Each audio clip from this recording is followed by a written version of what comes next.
If Fargo hadn't paused that night, the truth might have stayed hidden forever. It was a still October evening in Kirkland, Washington, the kind where fallen leaves blanketed the streets and the air felt thick with memory, almost like a scene from an old film. But for Detective Damon Rivers, it was a grim anniversary. 14 years since Emma Carter, a young nurse, had vanished without a trace. He despised cold cases. They weren't mysteries to solve. They were wounds that never closed. Most files faded into the archives. This one still made the news. And tonight, Fargo was acting strange. The German Shepherd K9 had worked dozens of investigations, missing persons, murders, drug busts, but on the Maple Grove Trail he stopped abruptly. No bark, no growl, just a tense, motionless alert. Damon had learned to fear that kind of silence. "What is it, boy?" Damon asked, watching as Fargo circled a crooked old park bench, the last rays of sunlight filtering through the trees. Fargo's nose pressed to the ground. Then he started to dig, slow and deliberate. Damon's heart rate quickened. This was supposed to be a routine patrol, a gesture for the community. People still remembered Emma, how she never made it home from her shift at St. Joseph's Hospital in 1997.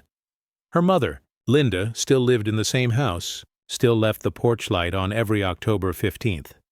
Still waited. Damon knelt beside Fargo, brushing away dirt with his gloved hand. Something metallic caught the light. He lifted it carefully, a silver pendant, tarnished by years, but its shape unmistakable. A tiny angel wing. Damon's breath caught. He'd seen it before, in the photo taped to Emma's missing person file. The same pendant she wore beneath her hospital badge. "What the hell?" he muttered, locking eyes with Fargo. The dog sat, ears up, as if he knew this was just the beginning. Emma Carter's case had haunted Kirkland for over a decade. 28 years old, a night nurse, no enemies, no criminal record. She disappeared somewhere between the hospital and her house, a 20-minute walk. Surveillance showed her entering the Maple Grove metro station at 11:42 p.m., but she never came out. It was as if the city had swallowed her whole. Damon hadn't been with Kirkland PD back then. He was fresh out of Quantico when the story hit national headlines. Another missing woman, another heartbreak, a cold case that refused to thaw. But now this pendant, this could change everything. Back at the station, Damon placed the necklace under the harsh lights of the evidence table. The edges were worn, but the engraving on the back was still clear. Love, Nana, 1989. Just like in the file. He flipped open the original folder. Emma's belongings had never been found. No purse, no keys, no badge. The only thing missing from her apartment was her phone. No calls, no texts, no sign she'd run away. No boyfriend, no mental health issues. Just gone. Why here? Damon wondered aloud, glancing at Fargo, who lay beside his desk, eyes wide open. Why this bench? Why now? He reviewed the timeline. Emma clocked out at 11:15 p.m., waved goodbye to her coworker Maria outside the hospital, and was seen heading toward the metro. Then nothing. But what bothered Damon most was something Maria had said in her original interview, buried deep in the transcript. Emma once mentioned feeling watched on her walk home. "I thought she was just tired, maybe paranoid." It had never been followed up. The next morning, Damon returned to Maple Grove Trail with Fargo, retracing Emma's last known steps. Half the trail was now modernized. Bike lanes, new lights, even a smoothie bar. But one stretch remained wild, overgrown, forgotten, the kind of place someone could vanish without a sound. Fargo pulled hard on the leash, veering into a dense patch of ferns. "Easy, boy." Then he froze at the edge of a collapsed utility shed, half sunken into the earth. Its roof had caved in, rotting boards scattered like bones. Damon followed, stepping inside. The smell hit him first. Damp wood, rust, and something older. Fargo circled a corner, sniffing at a support beam. There were scratch marks, long and frantic. Beneath a loose floorboard, a yellowed ID badge. Damon turned it over. Not Emma. Helena Marsh, pharmacy tech, missing since 1994. Back at the station, Damon laid out both case files. The similarities were chilling. Both women worked in healthcare. Both vanished on their way home. No criminal history, no relationship drama, no warning signs. Both cases labeled inconclusive. And now, both tied to the same trail because Fargo led him there. "You found what no one else did," Damon whispered, scratching Fargo's ears. "Let's keep going." Later, Damon walked Fargo through Elm Street, a few blocks from the trailhead. He wasn't expecting anything, just following a hunch. Fargo slowed near a white bungalow, hedges trimmed, curtains drawn, mailbox gleaming, the home of Gregory Hall.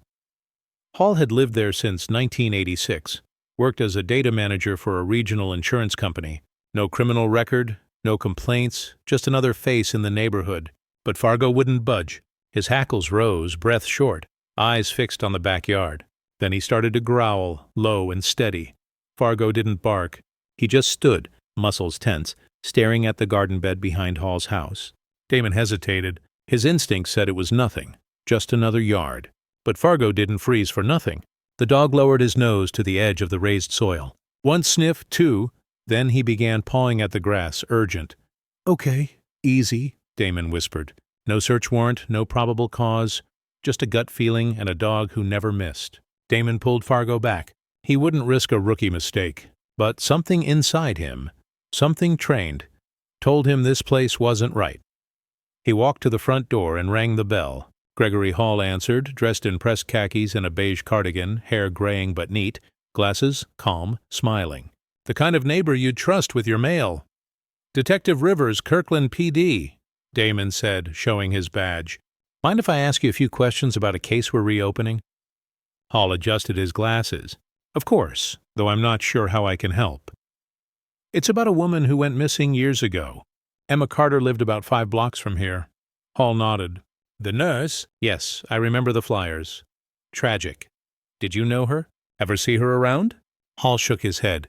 "No, not that I recall." Fargo let out a low growl behind Damon's leg. Hall's eyes flicked to the dog, just a twitch, but Damon noticed. "He's friendly," Damon said. "Just trained to pick up on things." Hall's smile faded for a moment. Then he excused himself and closed the door.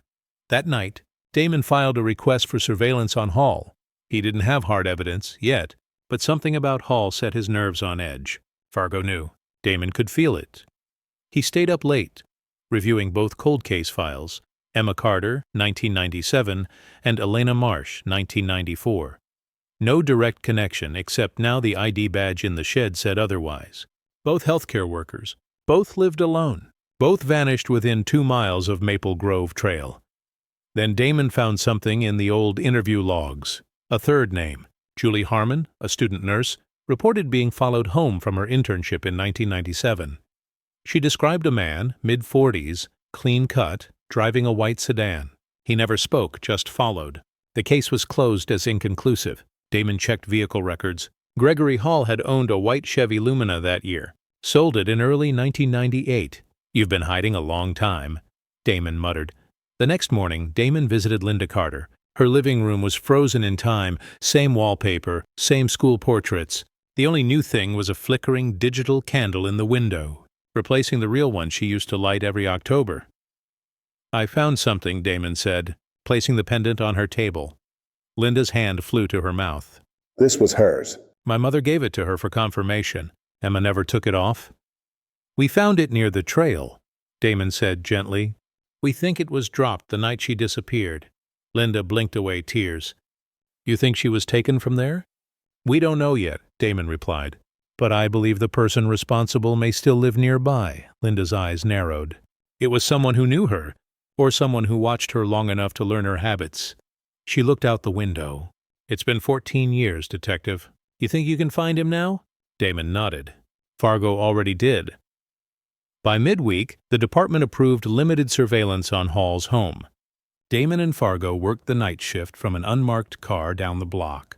Hall's routine was clockwork, left every morning at 7:15, returned at 6:30, groceries on Friday, gas on Sunday, but every Tuesday and Thursday he walked alone, always near the medical center, always passing bus stops used by nurses and techs. Fargo tracked his scent every step. Damon reviewed Hall's work history. Insurance claims analyst, access to policy records, phone numbers, addresses, emergency contacts. If Hall wanted to build a list of vulnerable women, he had the means, and no one would suspect. Damon requested a court order to review Hall's old work files. Then Fargo made another discovery. During a second sweep of the woods behind Maple Grove Trail, Fargo veered off the path. Damon didn't question it. The dog led him toward the Cascade foothills, a rural stretch 30 miles east of town. No houses, no traffic, just a gravel road and the scent of pine. Fargo stopped again. "Where, boy?" The dog circled a fallen log, sniffed the dirt, then sat, his alert signal. Damon knelt. The soil was disturbed, not fresh but not natural either. With a shovel, Damon cleared a shallow patch. His hands hit fabric, white, stiff, shaped by time. He pulled gently. A nurse's shoe, cracked and aged but intact. Inside, faded initials. E.C. Damon's hand shook. "Emma Carter." Fargo paced beside him, then lay down as if guarding the site. Lab results confirmed it. Trace DNA matched Emma. The shoe was hers. But that wasn't all. 10 feet away, another shallow grave. Inside, clothing fragments, bone, and a tarnished name tag. Elena Marsh. Damon stood in the morgue that night, staring at the evidence bags. 2 lives ended. 2 timelines finally connected. 14 years of silence broken by a dog's instincts. "You found them both," he whispered to Fargo, who sat by the door. "You did what no one else could." Fargo just blinked, then lay down with his head on his paws. But Damon couldn't rest. He was sure there were more, and Gregory Hall was still watching. The Cascade foothills don't give up secrets easily. But that day Fargo made the forest speak. The trees stood tall and silent, their golden leaves rustling in the autumn wind. Detective Rivers parked the department SUV outside a forest access gate, miles from any trail. Fargo, alert, sat in the passenger seat, eyes fixed on the woods. They were here on a hunch and a string of disturbing patterns. Hall's rental history, pulled from credit records, revealed something unsettling. Once or twice a month, Hall rented a cargo van. Not for moving, not for work. Just weekends. Always returned spotless. Low mileage. The routes, traced from surveillance and traffic logs, led to remote areas east of Kirkland, especially the forests near Snoqualmie Pass. The only thing in common: isolation. Damon hadn't told anyone where he was going. Not yet. He needed to know for sure. And if anyone could find the truth, it was Fargo. The first hour was slow. Fargo led the way, leash slack, nose low. Damon followed, boots crunching on pine needles, eyes scanning the undergrowth. He carried a backpack, gloves, camera, evidence markers, and a worn photo of Emma Carter, smiling, wearing the pendant Fargo had found. 70 yards in, Fargo stopped. He circled a mossy patch near a decaying stump, ears pricked, tail stiff. Then he barked, sharp and focused. "What do you have?" Damon crouched, peeling back leaves to reveal compacted dark soil. He pulled on gloves, heart pounding, and dug with his hands. Less than a foot down, his fingers hit something soft but firm. Fabric. He kept digging, slow and careful. Soon a white sneaker emerged, torn and mud-stained. Damon sat back, stomach tight. It was the same kind of shoe Emma wore, and it wasn't alone. To the right, more fabric. A pale blue medical jacket, almost dissolved. A shoulder patch still showed the St. Joseph's logo. Fargo let out a soft growl. He wasn't afraid, he was focused. They weren't just close. They had arrived, Damon marked the area, took photos, and called it in. The forensics team would take over, but this moment was his and Fargo's, a breakthrough no one else had made in 14 years. But Emma wasn't alone. Fargo wasn't done. He trotted 20 feet to the left, barking again. Another disturbed patch, another shallow grave. More cloth, more bones. This time a faded pharmacy tag, Elena Marsh, the tech who vanished in '94. Her case had gone cold before Emma's even began. The pieces were coming together, and they were horrifying. Back at the station, Damon stood over a corkboard covered in photos, maps, and timelines. 1994, Elena Marsh disappears walking home from her late shift at Northside Pharmacy. 1997, Emma Carter vanishes on her walk from St. Joseph's. Both lived alone. Both followed routine routes. Both now confirmed dead, buried side by side in a forest far from town. And both had one name in common: Gregory Hall. He didn't know them personally, but he had access to their information. Names, addresses, schedules, emergency contacts, through the insurance firm where he worked in the '90s, back when digital records were barely protected. That's how he chose them. Predictable, isolated, invisible to everyone but him. Damon printed every missing person report from the region between 1992 and 2002, cross-referencing healthcare workers, pharmacy staff, dental assistants, anyone who might have crossed Hall's path. There were too many. Then Fargo did something odd. While Damon flipped through files, Fargo pawed at a bottom drawer Damon never used. Inside were old city planning maps, among them an envelope, no return address. Inside, a Polaroid. A woman leaving a clinic circled in red. The timestamp, October 5th, 1997, 10 days before Emma vanished. Damon didn't recognize the woman, but he knew the building. St. Joseph's back lot. Gregory Hall had never worked there, but the photo proved he'd been watching long before anyone realized. The next day, Damon brought Fargo to Hall's house under the pretense of a follow-up. Hall opened the door, sipping coffee from a mug that read, "World's Best Uncle, Detective Rivers." "Didn't expect you again," he said, smiling, eyes glassy behind thick lenses. Fargo stood beside Damon, calm, watching, not barking or growling, just staring. "I'd like to ask about an old client," Damon said. "Elena Marsh," Hall blinked. "That name doesn't ring a bell. Long time ago. Mind if I come in?" Hall hesitated, then stepped aside. Damon walked through the living room, scanning shelves, family photos, but no one repeated. Just strangers. Fargo sat by a corner cabinet and let out a low, guttural sound. "Dog smells my cat from last night," Hall said. "No," Damon replied. "He only reacts like that when he finds something he shouldn't." Damon didn't have a warrant. Not yet, but Fargo's instincts were never wrong. As they left, Damon made the call. Request a search order, ground-penetrating radar, cadaver dogs, full property sweep. They had enough. Rental van logs, burial sites, access to personal records, and now, behavior that was more than suspicious. It was calculated. Fargo looked back at the house, ears twitching, jaw tight. They were close. This time, Damon wouldn't let the truth stay hidden. Damon had stared into the eyes of liars, criminals, desperate men. But nothing about Gregory Hall fit. 63, lived alone, never married, never fired, no complaints, no run-ins with the law. Walked his dog at 6 a.m., brought muffins to neighborhood meetings, even volunteered at the library. But Fargo knew, and Damon had learned to trust Fargo's instincts, especially the way he growled at Hall's closet door.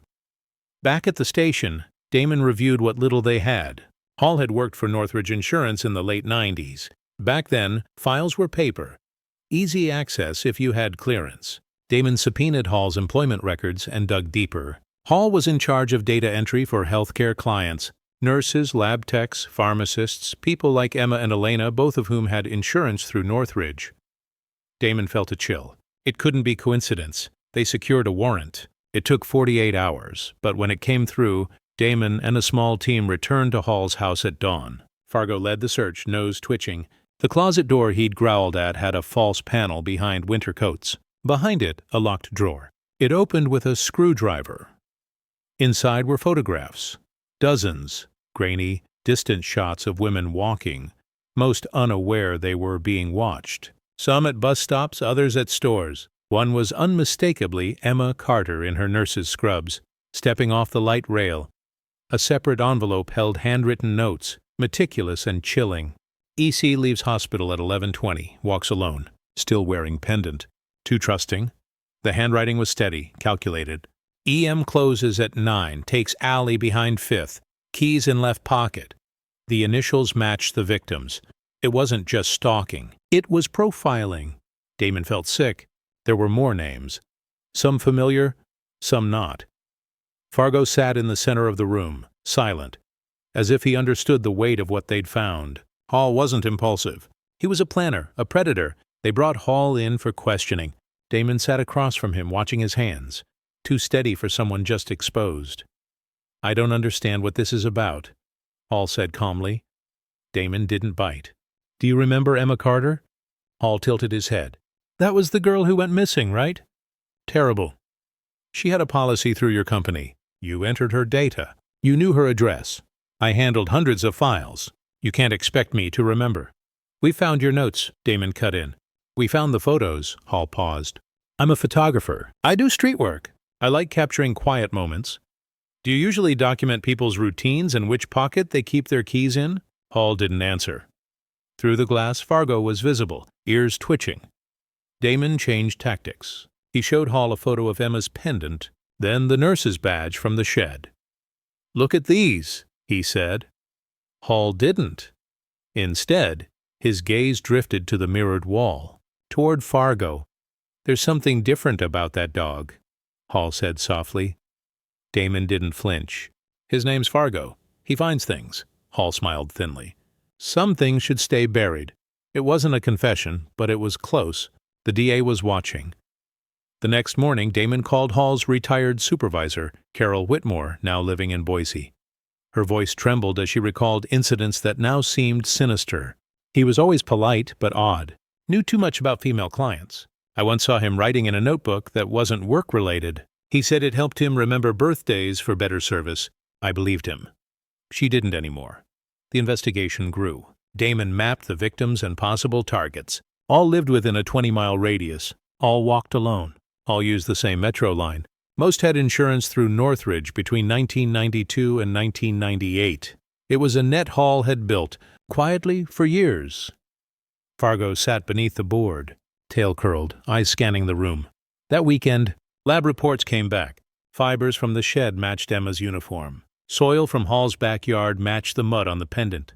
The noose was tightening, but Damon needed Hall to talk. They brought him back in. Same room, same silence. This time Damon spoke gently. "I don't think you meant to hurt them," he said. "I think you wanted to protect them." Hall's eyebrow twitched. "You saw how careless they were walking alone at night. No one waiting for them. You thought you could do something about it." Hall stared. "They didn't listen," Damon continued. A long pause. "And Emma, she had this light, but she was too trusting. Anyone could have followed her." "I followed her to keep her safe," Hall said quietly. "Is that what you did with Elena Marsh, too?" Hall closed his eyes. Damon left the room. Legally, it wasn't a confession, but it was enough for a full search of Hall's storage unit outside town. What they found would haunt even the toughest officers. Shovels, ropes, heavy-duty tarps, a journal with names, dates, weather notes. EC full moon, no traffic. Took longer to calm her. Damon held it together until he got home. He poured a drink, turned on the porch light, and sat beside Fargo. "You were right from the start," he said, rubbing the dog's head. "I just followed your lead." Fargo rested his head in Damon's lap, the way he always did after a big case. But this one wasn't over. There were still names on that list, still gaps, still places to search. Damon stared into the night. Fargo's ears twitched. He was listening. Dawn broke gray and quiet over Kirkland. A light rain fell, but no one noticed. All eyes were on the King County Courthouse, where Gregory Hall's long-awaited trial was ending. 14 years. That's how long Emma Carter had been missing. That's how long her mother, Linda, had waited by the window. Now she sat in the front row beside Detective Rivers, her hand gripping the leash of the German shepherd at her feet. Fargo, the dog who had done what no one else could, the one who brought Emma home. The prosecution's case was airtight. Thanks to Damon's relentless work and Fargo's sharp instincts, authorities had found not just Emma's remains, but also Elena Marsh's, missing since 1994. The shallow graves in the Cascade foothills told their stories. The pendant, the badge, the burned cloth in Hall's fire pit, and the chilling journals hidden under his closet floor, none could be denied. Then came Hall's confession, a twisted, self-justifying explanation. He claimed he was protecting the women, that he only intervened when they were in danger, as if dragging them into the woods and burying them was some kind of mercy. Damon had heard monsters lie before, but never with such calm. In court, Linda Carter stood when the judge invited her to speak.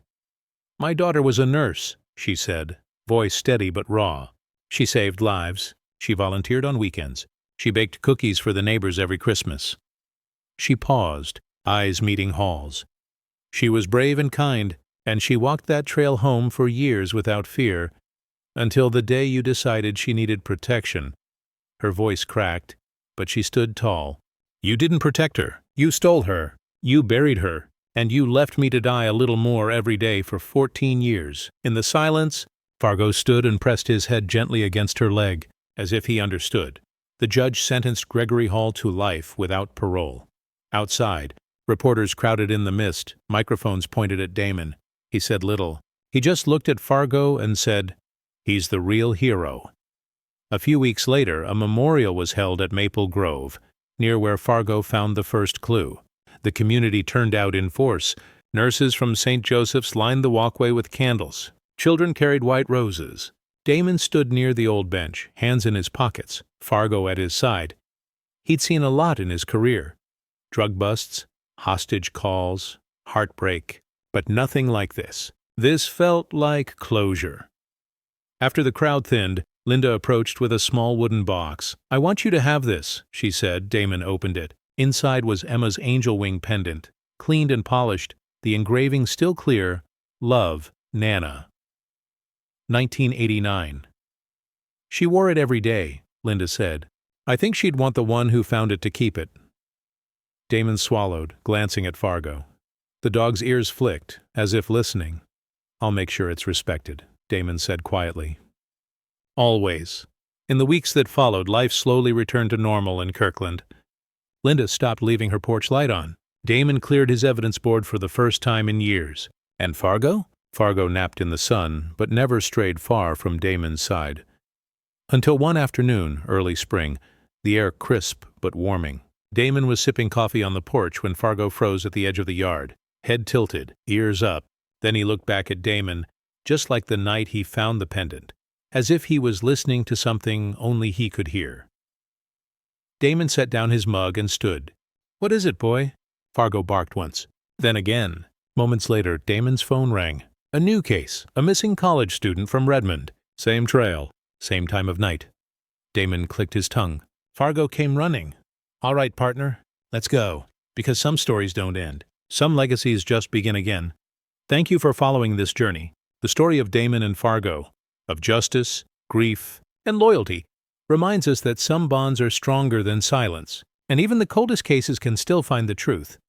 What would you do if your canine suddenly froze at a place you thought was safe? Would you keep walking, or would you trust what only they can sense? Let us know in the comments. And if you believe in the power of dogs, justice, and never giving up, don't forget to like, share, and subscribe for more stories like this.